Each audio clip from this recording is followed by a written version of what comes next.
Hi, this is Mark Oelze with the class Make Your Marriage Great. I'm excited to teach. I believe this is the 16th week in this class. And tonight's title is Why Work at Being Married for Life? What are the benefits of being married for life? I enjoy teaching this. My wife and I have talked about this for years and years, and we've shared a similar kind of teaching on this for years and years. So I'm excited about bringing that to you, and want to start by telling you a little bit of a story. Last night, you might know my wife's a teacher. Last night, she came home from school, and she told me the news that a couple we have known for years, but haven't connected with for quite a while, recently got divorced. We were both so saddened. Then she told me that the wife of the couple told her, we just grew apart. So when the kids moved out, we just ended our relationship. And I wasn't just sad, I was so frustrated. I know marriage can be hard. I know it can be hard, terribly hard. I'm a marriage counselor and I've talked with couples for years, and I do every day, who are really struggling. And so often I just sit and think, oh, this is so hard. And as much as I wish it didn't have to happen, I understand divorce when it involves broken trust through affairs and betrayals, or when abuse is involved.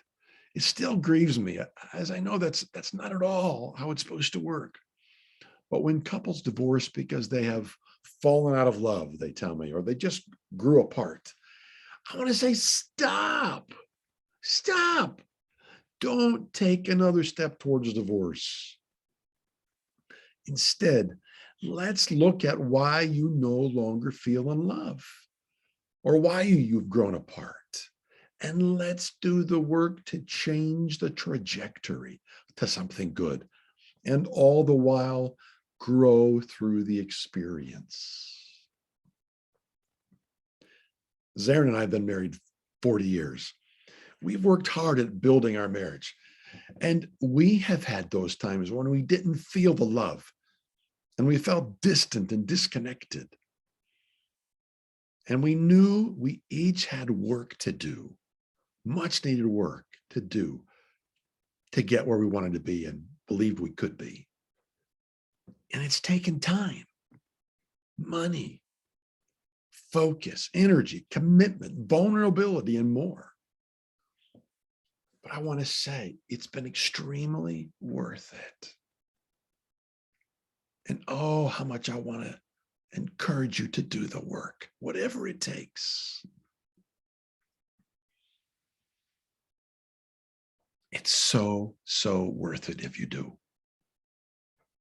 Zarin and I have taught at least 4 different marriage conferences. I've written a book on marriage.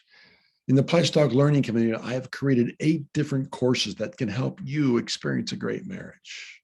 There's nothing I want more for you than what my wife Zarin and I experience. In this teaching, I want to share with you a list of the benefits of staying married for life and doing whatever it takes to make your marriage great. I've come up with literally close to 150 benefits. Wow, 150. Now, I don't know how to go through this list of 150 benefits, as I'm going to want to comment on each one, but that would take 4 hours. So most of them, I'm just going to read through and hope that you go back and spend some time reflecting on each one. My hope in you doing so is that it will give you the motivation to keep at this, to keep doing all you can individually and all you can together as a couple to do the work to make your marriage great. The first group of benefits is from a random sample of people I recently emailed, simply asking them the question, what is the first thing that pops into your mind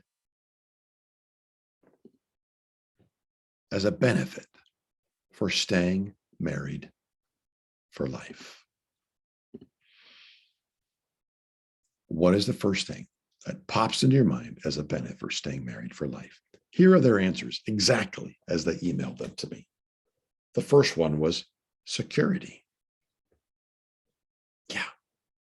Second one wrote the word know, K-N-O-W, in quotations. And then they said, I believe the primary meaning of know, to know each other. I think they're talking back in Genesis, the very first of the Bible, book of the Bible, where it says Adam knew Eve. That the primary, first original meaning was to physical intimacy. But she went on to say, or he went on to say, but the longer two people are married, the better they come to know each other in every way. Third person said, I was ready to marry my wife. I was not ready to come to terms with me. When I read that one, I stopped in my tracks. I was ready to marry my wife, but I was not ready to come to terms with me. I actually know who wrote that. And I know how serious they were when they wrote it. And the realization that I think is so true for probably all of us.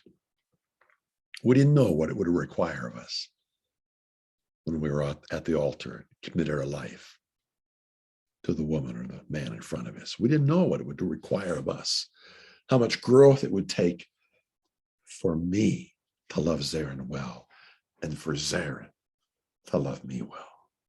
We didn't know. We didn't know that we weren't even ready to come to terms with ourselves, but it has to happen. The next answer was, the first thing that pops into our minds is this: Jesus did not quit on us. And so he does not give up on the marriage either. And he's forgiven us. Next person wrote, keeping your covenant, your word, your promise. A companion for life, or closest companion to share life with. A partner. Deepening our love for one another. Learning what true love is. It takes being married for life to know what it means to learn what true love really is. Next person wrote, the fact that mom and dad are so awesome, hashtag together is better and stronger. Does that count as one word? All right, that was my daughter. She was on the email list I sent out, and she responded that. That just like made me just tickled and encouraged. Oh, that was way cool. All right, going on. The next person wrote, honoring a commitment made to God, not to man. When we stood before that altar, we promised each other, but before God, each other and the witnesses, we made the commitment for life. That's a huge thing to be reminded of every day, that we would love the other person. Not when we felt like it, not when they were lovable, but we would love them. We would be loving towards them. That was our commitment. That was our promise. The next person wrote, a forever partner. A blessing or benefit of being married is having a forever partner. And they put in parentheses, we've been married 63 years this coming May 28th. Woo! 63 years. Wow. I want to do that. And I hope you do too. Loyal. Honoring the covenant again. Companionship. The benefit of being married for life is companionship. She said that she or he says, without fear of your partner quitting on you or taking off. Another person wrote companionship, and another one wrote companionship and familiarity. honoring God, a deeper love, helping each other, companionship again, better health and longevity. Interesting. From a Christian worldview, marriage is an image or a reflection of Christ and the church. It's a covenant relationship. Again, companionship and doing life together. It's a benefit. Doing life together. Not alone. Trust.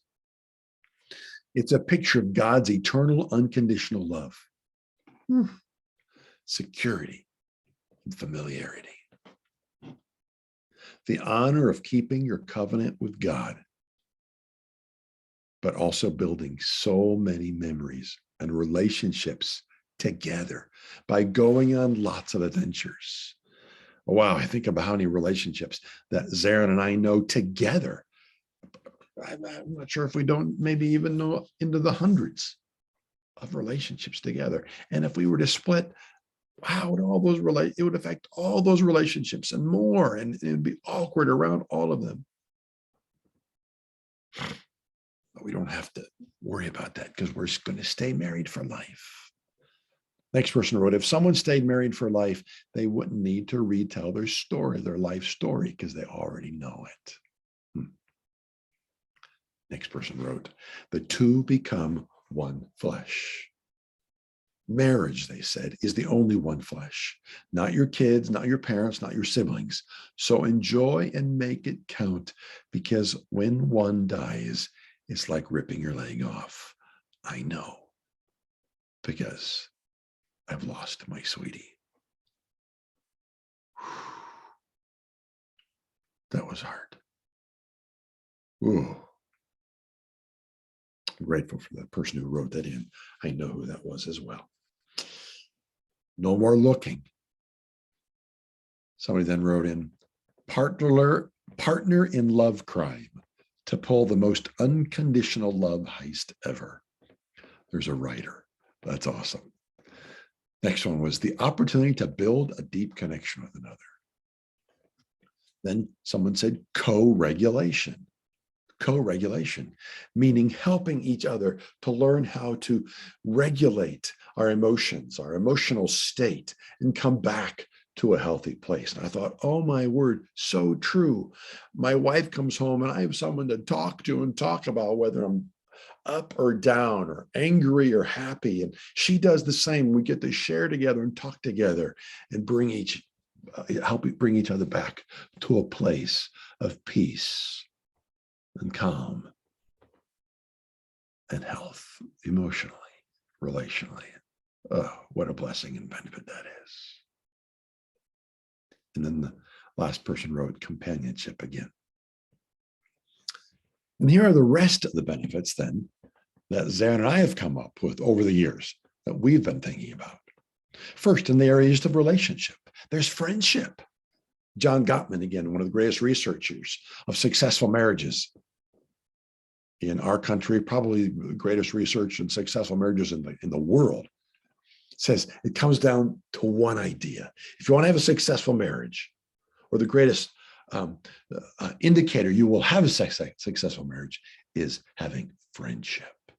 So if we can do everything we can to build friendship, it'll up your chances sky high that your relationship will last forever. And that's a benefit of being married for life, that friendship grows and grows and grows. It's someone to share with. Every day, someone to share your story, that day's story with. Again, we wrote companionship, accountability, helping us keep in line with our values, our morals, our dreams, because we have each other to keep each other on the path. We have dreams we can talk about and share and fulfill together. Fun, right? Together, we can experience that on a daily basis. Someone to be able to fully look into your eyes. Beautiful. Like minds. Someone that knows all about you and still loves you. Shared labor. Sarah and I talk about this so often. We're so glad we're in this together, working together, sharing the labor of a household and parenting together, sharing the labor, sharing problems and solutions, encouragement. We get to be each other's encouragers. A shared history. Woo, shared history. We have 40 years of married shared history, plus a year or two of dating and engagement. So much history that we get to talk about and remember and enjoy together when we look back. Shared history. Someone to come home to every day. Someone to share your thoughts with at the end of the day. Added security. Pooled finances. And fewer expenses. Again, the division of labor. We always have a date. She's right there. Someone to laugh with, someone to sleep with. We wrote this one once: a built-in mouse catcher and spider killer. Okay, this is an interesting one. My wife's a science teacher, right? But she doesn't like mice. So I go after the mice. Whenever we have a mouse in the home, I set the traps. When we catch them, I take them out. And she's always squeamish, like, I don't want to look in the closet. Can you get the mouse out? And I go in there and I don't worry about the mouse. Now, when it comes to spiders, I hate spiders. I don't know why. I hate them. And my wife, oh my words, she's like fine with spiders. We come in from outside and there's a spider on the wall. I just want to kill it because I don't like him out there. And she says, leave the spider alone. He or she will get the mosquitoes and so forth. I just kill them because I don't like them. I suppose part of it is because as a science teacher, she has a tarantula in her room. And no, beyond that, she takes that tarantula out and that tarantula crawls up her arm. We have a built-in mouse catcher and spider killer as a benefit of being married for life. How about a shoulder to cry on? How about you can grow old together, just like this person who shared 63 years. You get to grow old together. Someone to help you when you get sick. Ooh, that's wonderful. How about another category of it's God's plan? You have a helpmate. You could have children and grandchildren together. You have the security of knowing you're living it out the way God planned it for it to happen. You get the help you need with kids. And you get to be an example to the world and to your own children. I so wanted to say to this couple that my wife spoke of yesterday that has now broken apart. Their kids are gone out of the house. And so it's like, I think there's this idea that there's this myth, I want to say, that we'll stay together until the kids are out of the house and then we'll split. And I'm saying, no, you're not, you're showing to the kids that it still doesn't work. You're robbing them of hope that they can experience marriage for life when you do that. I want to say, no, stop. Do whatever it takes. Now it's just the two of you. Do whatever it takes. Go through all the classes that I have. Go to conferences that I speak about in these classes. Go to books. Come see me or some other counselor. But get help to get back in love and to get that friendship going between the two of you once again. But don't stop now. A caretaker during illness. You have a praying partner. Then there's something to do with maturing as an individual. There's this idea that I talk about that I think it's true. I don't think it is. I know it's true for all of us. We are far more self-centered rather than other-centered, and marriage requires that we grow. Marriage requires and has over the years that I become less and less self-centered. I become more and more other-centered. Marriage has required the same of my wife. And as she has become more other-centered towards me, and I have become more other-centered towards her, our connection, our closeness continues to grow. It requires that we grow in understanding what the idea of commitment means.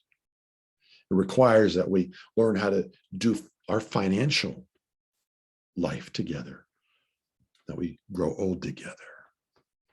And again, we learn on a daily basis not to be selfish. From a physical standpoint, we no longer need to go to the bar to meet someone. We have sex. We have safe sex. We have, without feeling guilty, used or shame sex. We have great sex. We have best sex. We have blessed by God sex. We have back rubs. We have warmth in bed.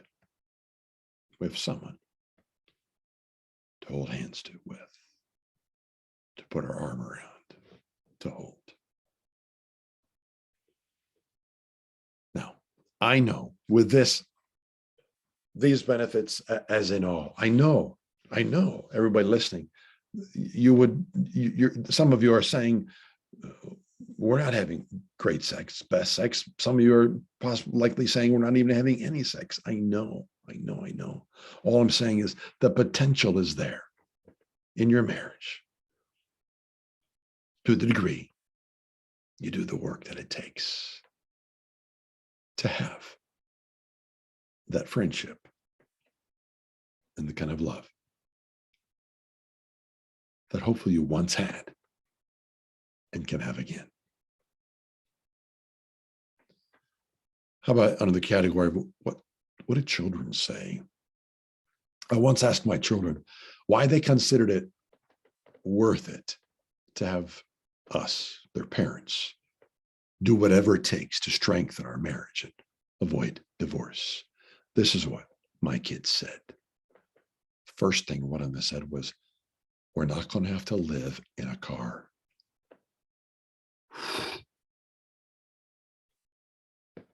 The financial toll that takes on a divorce is incredible.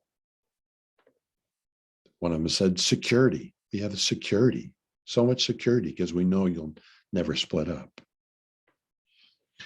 They said, we have faith in the system, the idea of marriage. We have faith in the system. We know it can work, Mom and Dad, because you guys are making it work. It's an invitation to the kids to remain sexually pure.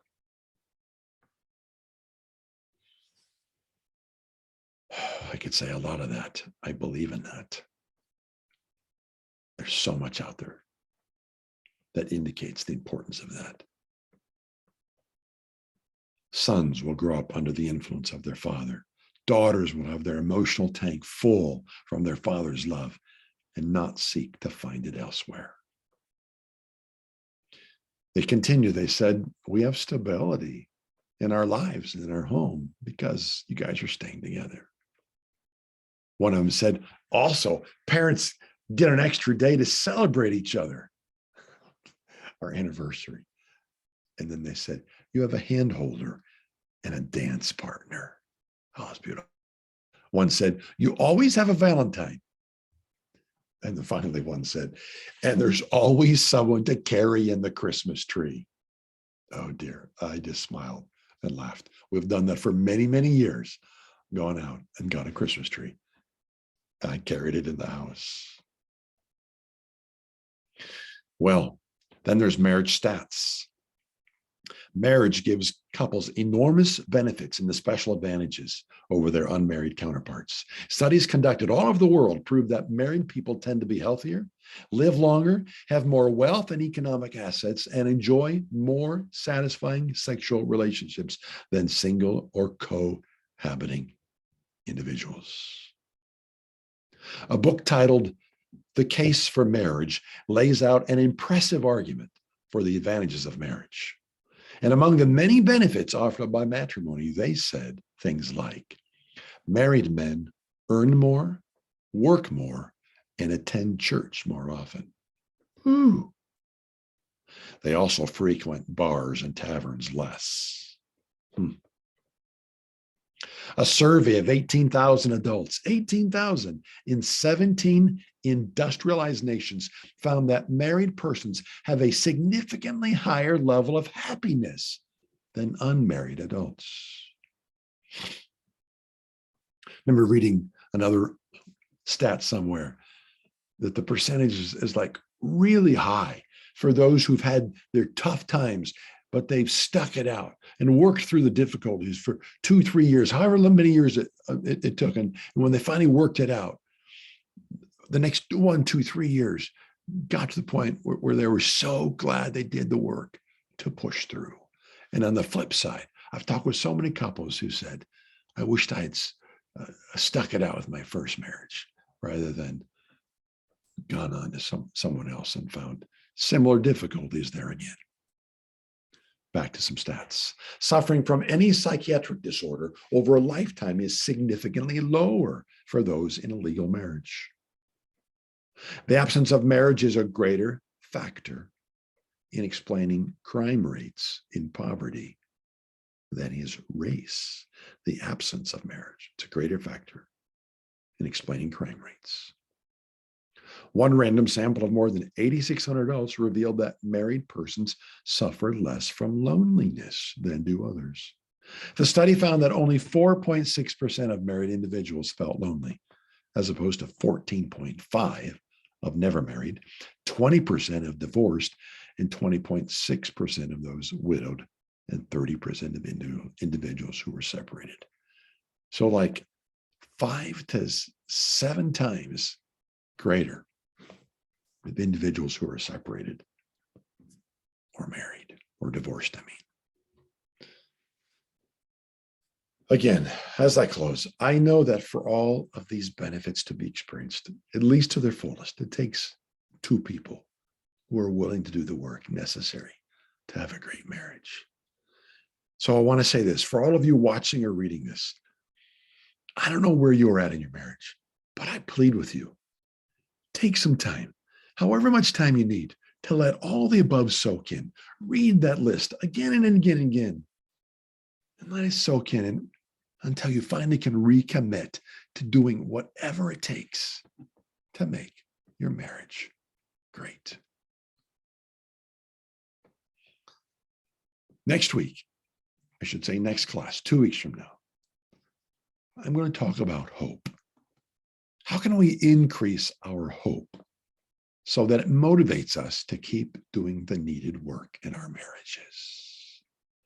I'm going to share 3 very practical ways on how you can increase your hope. That what I'm describing here, being married for life, and you experiencing all these benefits, how you can achieve that. I'm going to share that in our next class, 2 weeks from now. I look forward to sharing with me. Take some time now. Read, reflect, and recommit to doing the work that it takes, whatever it takes, for you to experience a great marriage.